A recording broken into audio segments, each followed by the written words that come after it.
Ninakufuna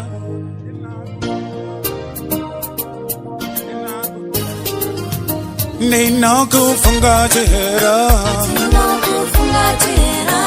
Ninakudisa madure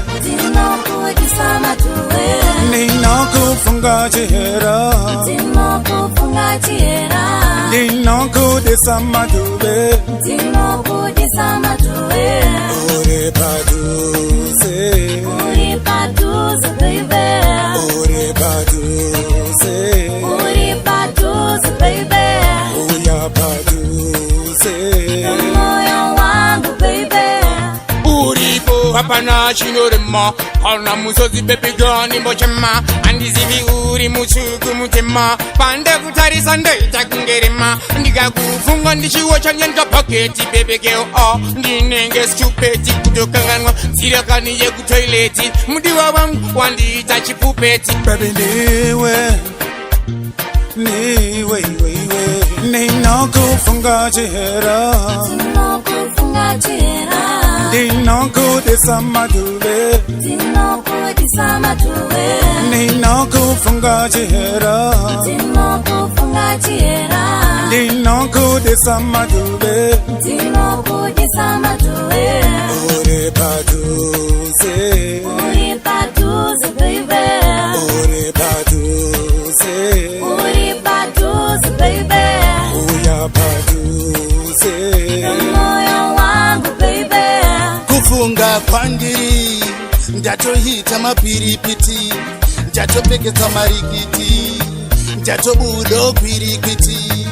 Kufunga kwandiri Ndatohita makwirikiti Zimbabwe shauro Uganda dairo Zimbabwe shauro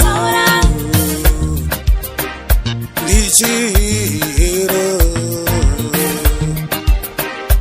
Maduve Paduze Uri paduze Uri paduze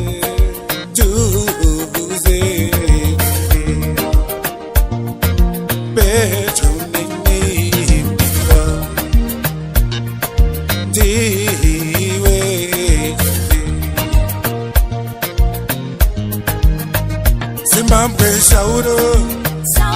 Uganda dairo Zimbabwe shauro